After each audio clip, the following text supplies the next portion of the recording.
បាទស្វាគមន៍ជំរាបសួរដល់ពុកម៉ែបងប្អូនទាំងអស់គ្នាដែលនិយមតាមដាន100ឆ្នាំវៀតណាមថ្ងៃនេះខ្ញុំបាននាំជូន100ឆ្នាំវៀតណាមល្អៗចែកជូនដល់ពុកម៉ែបងប្អូនយកទៅចាក់លេងកម្សាន្តទៀតហើយសម្រាប់ថ្ងៃទី21ពុកម៉ែបងប្អូនតែមុនបង្ហាញពីតម្រុយថ្ងៃទី21យើងមកមើលការទៀងទាត់លទ្ធផលនៅក្នុងថ្ងៃទី20សាមញ្ញសិនពុកម៉ែបងប្អូនចំពោះថ្ងៃទី20សាមញ្ញគឺខ្ញុំឲ្យ59ពេលដែលលេខចេញមកគឺចេញ59ចំតែម្ដងសិននៅក្នុងឆាតហើយមកក្របទៅគឺខ្ញុំឲ្យកៅគួតពេលដែលចេញកៅគួតចេញកៅគួតមកប៉ុស59 2ប៉ុសពុកម៉ែបងប្អូនហ្នឹងហើយបើសិនពុកម៉ែបងប្អូនចង់បានលៀបចង់បានហេងចង់បានសំណាងកុំភ្លេចឆាតចូលជាសមាជិកខ្ញុំនៅក្នុងឆាតទាំងអស់គ្នាមានលេខល្អទៀតហើយចំពោះថ្ងៃទី21នេះថ្ងៃទី21នេះមានលេខល្អខ្លាំងទៀតហើយសម្រាប់ពុកម៉ែបងប្អូនយកទៅបុកបានលេខត្រូវលេខច្បាស់លេខចំដឹងតែមានដឹងតែត្រូវទៀតហើយសម្រាប់ពុកម៉ែបងប្អូនបុក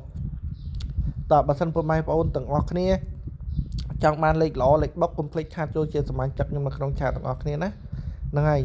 តើឥឡូវយើងមើលការណែនាំតិចមកមុននឹងឆាតខ្ញុំបងប្អូនទាំងអស់គ្នាបើសិនជាចង់ឆាតចូលជាសមាជិកខ្ញុំនៅក្នុងឆាតមកតាម page ខ្ញុំនឹងមកពុកម៉ែបងប្អូនចុចចំសញ្ញារូបមនុស្ស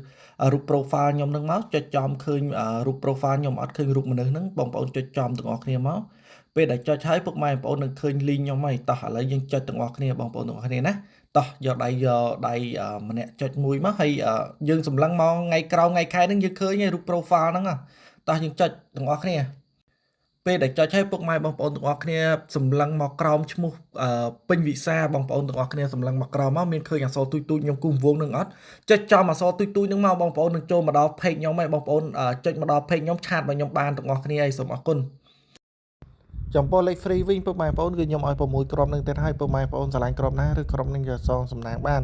ខ្ញុំដាក់លេខលៀបលេខហេងលេខសំណាងនៅក្នុងនឹងទៀតហើយតែខ្ញុំអត់បញ្ជាក់ឲ្យទេពុកម៉ែបងប្អូនលេខនេះអាចចេញចំចេញត្រឡប់ចេញរងតែបើសិនពុកម៉ែបងប្អូនចង់បានលេខបុកច្បាស់កុំភ្លេចឆាតចូលជាសមាជិកខ្ញុំនៅក្នុងឆាតមានលេខបុកច្បាស់ចំត្រង់ដឹងតែច្បាស់ដឹងតែត្រូវតែម្ដងតោះបើសិនជាចង់បានកុំភ្លេចឆាតមកទាំងអស់គ្នាតម្រុយថ្ងៃហ្នឹងមានតែប៉ុណ្្នឹងឯងសូមអរគុណសូមជម្រាបលា